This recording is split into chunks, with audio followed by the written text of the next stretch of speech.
Meeting was in Dallas, Fort Worth, where we are opening our office and the bishops are going to move and we're going to kind of reset things. So here's the deal. All those questions that you used to, and complaints you used to besiege me with about the bishop and the national church and all, you don't need to call your new dean. Call. Mark, would you tell us what's going on with disaster response, please?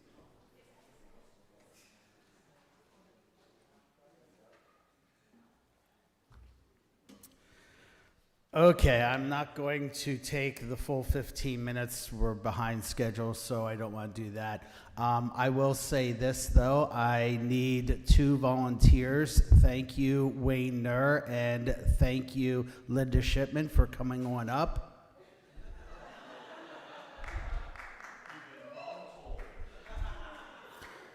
There are packets on the first pew there. There's 2 packets.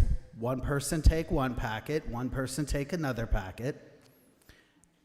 And if you were not at the Women of the NALC meeting yesterday and you did not get one to take back to your congregation, make sure you get one. So the meeting didn't get one either because they came in after the meeting.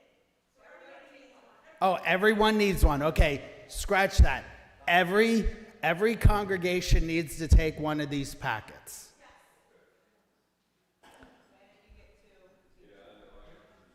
If you have a 2-church parish, you take 2. If you have a 3-church parish, you take 3. If you don't have a parish, don't take one. But no, seriously. I'm not going to read every page for you. That's why you're getting the packet. But I do want to turn your attention to the orange paper in your packet.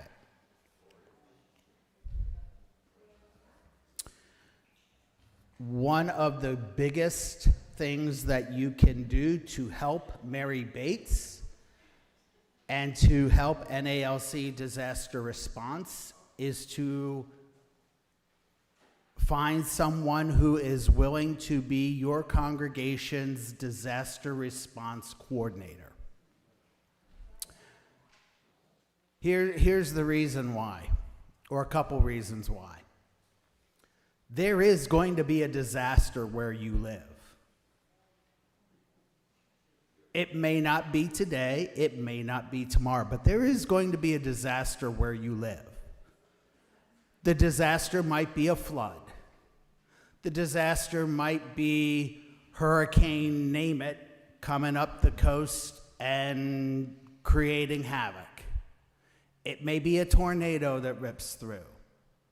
It may be a fire that devastates a home or a couple homes in your community.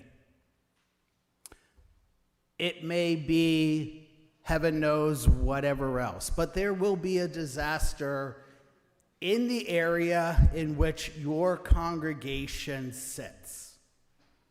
And the area where your congregation sits is basically plot out where your congregational members live, make it into a circle, and you'll see the area where you have congregational members living.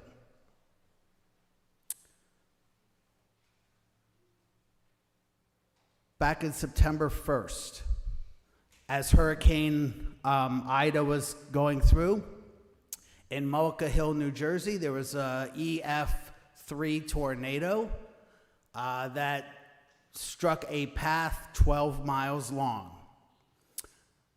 Mullica Hill area is still cleaning up after that tornado. A lot of trees and debris have been cut up and hauled away, and we're still, if you look at that page, we're still kind of in the stage 2 early response, kind of moving towards stage 3 response. We are good at putting together health kits. 100 and how many, Amy? 172 health kits were put together. School kits, Amy? 88. We didn't get a count of flood buckets, but I know of at least 5. But there were multiple health kits and school kits already assembled in that church. Correct. Correct. So I'm going to tell you, that's the easy part. Here comes the hard part.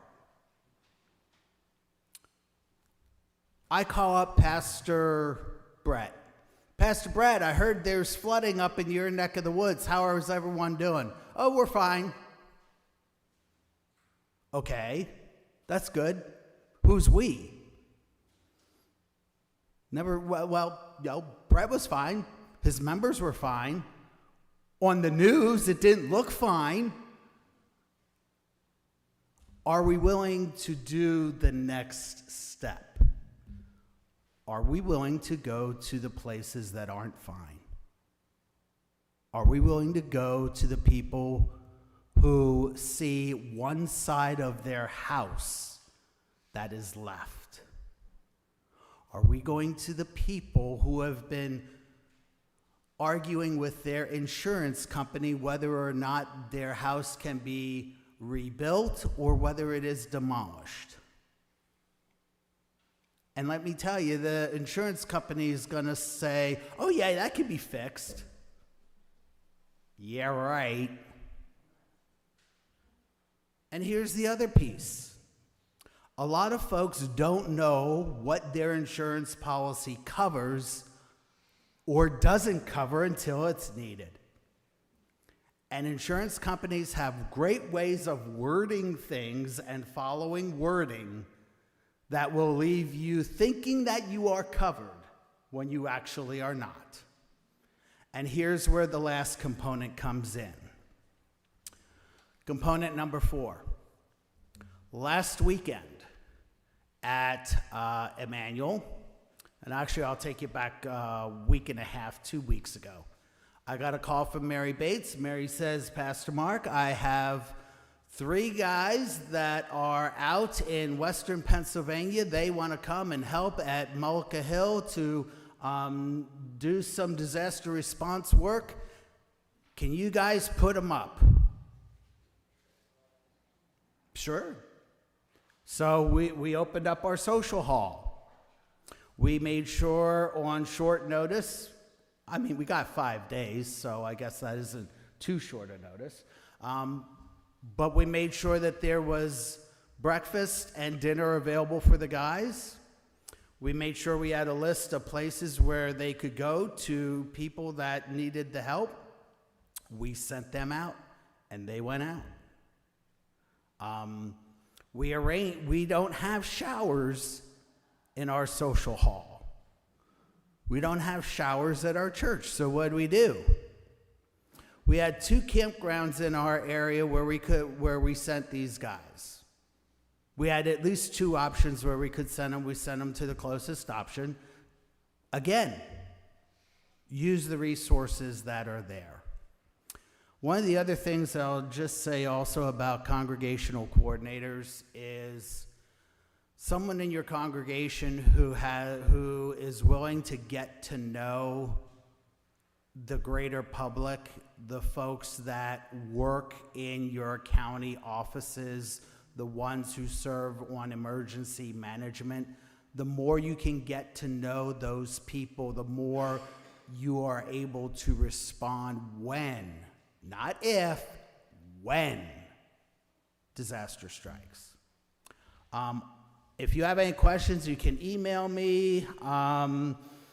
I actually found out that I have a brand new spanking email address that I get to now share with you. It is my first initial M for Mark, my last name Werner, W-E-R-N-E-R, at thenalc.org.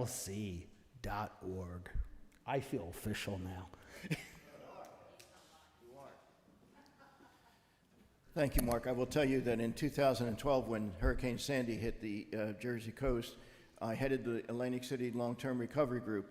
We spent 2.5 or 3 years rebuilding homes of folks who had no insurance or inadequate insurance. We raised $3.5 million by weaseling the government and foundations, but all of that money had strings attached. You'd go to a home and they'd say, well, you can fix the floors and the walls and all of that, but the electricity was defective before the storm. You can't use this one. Well, you can't put the walls back on if you can't use the electricity. We received $150,000 from the NALC and many volunteer hours, including professionals like carpenters and electricians. Your efforts, that money and those volunteers, we paid for the things that the grants wouldn't pay for so that they could back in their house. We had no strings attached. So it's a wonderful ministry, and it's very necessary. I just had a conversation with Dr. Eric Reeson before he left, and he had to leave. And I said, you know, what strikes me is that my successor needs to consider that at every one of our convocations, there should be someone from the seminary and some seminarians. Because here's the bottom line. Yeah, here's the bottom line. The bottom line is that, yeah, pastors who are active right now are struggling with these issues that you're hearing from the heart of the people of God on the ground doing ministry. They're struggling with them now, but for a lot of us who are aging, we ain't going to be struggling with them a lot longer. Guess who is going to be left with whatever the results of our work as pastors today might be, and the ongoing struggle? These young men and women. And as us old guys like to say, when we went to seminary, there were things they didn't teach us when we got out into parish. And I think if there's a seminary rep here and seminarians, hopefully they can go back and say, you know, I heard something really interesting that is going to impact how we are pastors. So Dr. Reeson guaranteed, he said, if I can't be here, I'll have somebody here for you at your convos, and we make sure we continue to dialogue with our seminarians. They are our future. And with that, I introduced Laura Bassin, and that was part of the genius of this when we said, look, we need to have a future leader speak to us, not just the current leaders or the old leaders. And Laura's going to talk to us and tell us her reflections. Thank you.